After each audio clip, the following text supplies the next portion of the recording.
Oh boy, Etsy sellers are mad and I don't blame them. What if this happened to you? You made some sales on Etsy, but you can't get your money out. Your payment account shows a balance and then it says $0 available for deposit. Yeah, well, sellers are complaining about that right now, especially pod sellers getting hit with no tracking reserves. And in this video, I'm gonna show you what's causing it and what to do immediately so your cash flow doesn't get wrecked. I'm gonna show you the 2 seller complaints that sparked this, the 3 reasons Etsy payouts get stuck, and the 5-step checklist that you can do in like 10 minutes. I've got a quick question. Have you ever seen $0 available for deposit even though you've got money sitting in your payment account?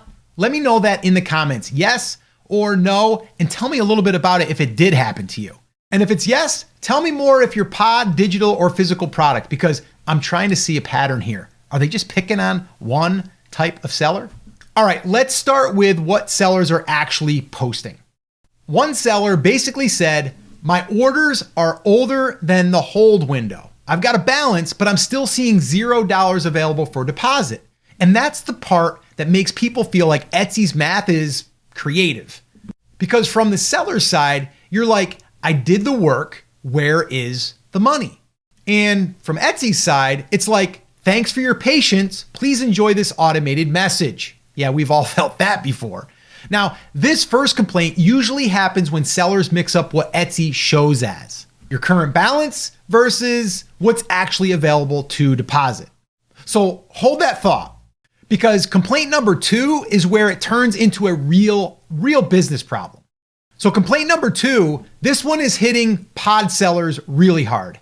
A seller basically saying, my pod orders delivered fine, customers are happy, but Etsy marks some as no tracking, and then my funds are reserved up to 45 days. And here's the punch in the face. They have to pay the supplier in 1 to 2 days, but Etsy pays them later. That's not just annoying, that's cash flow getting body slammed. And let me say, if you're running thin, that can shut down your ability to fulfill at all. This is why sellers get so heated about this, and I don't blame them, because it's not a dashboard problem. It's a business survival problem. If your money gets delayed, you can't buy supplies, pay your pod supplier, cover shipping, run ads, or even keep orders flowing smoothly. I mean, a business relies on cash flow. So let's simplify what's actually happening here. All right, here's the truth. Sellers mix up 3 different systems that look like the same on the surface. Number 1, new seller payout hold, often around 14 to 20 business days, depending on shop standing. Number 2, payment account reserve, a percentage of funds held until Etsy has enough confidence, often helped by tracking or release after a longer window.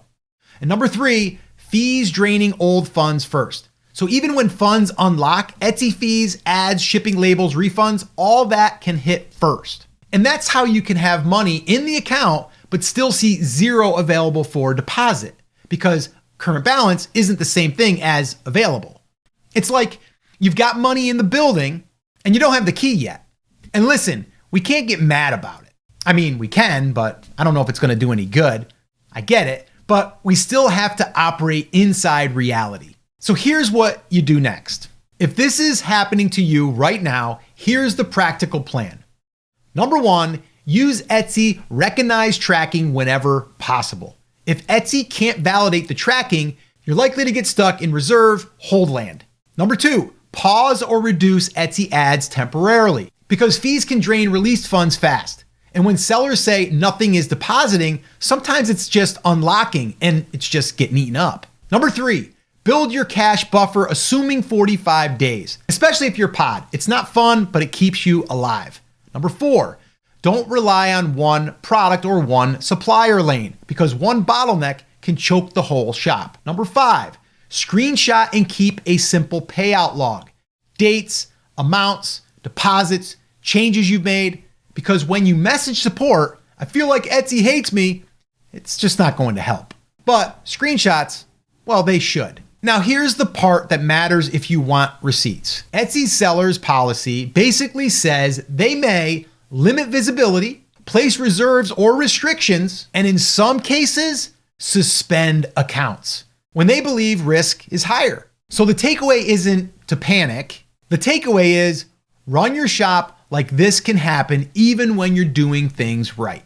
And don't build your entire business on instant payouts, because reserves don't just delay money. They actually test how strong your business actually is. Now, if you are a pod seller, your biggest lever is tracking compatibility. If Etsy's calling it no tracking, figure out which carriers your pod suppliers uses, whether Etsy recognizes those tracking numbers, and what you can change so Etsy sees orders as verifiable. And if you're new, don't assume you are punished. You're probably not. Assume you are a new seller. Assume you're in the new seller timing window first, then confirm. All right, now, if you want me to do a follow-up, just comment hold, and I will go ahead and do a follow-up on this if I find out any more details.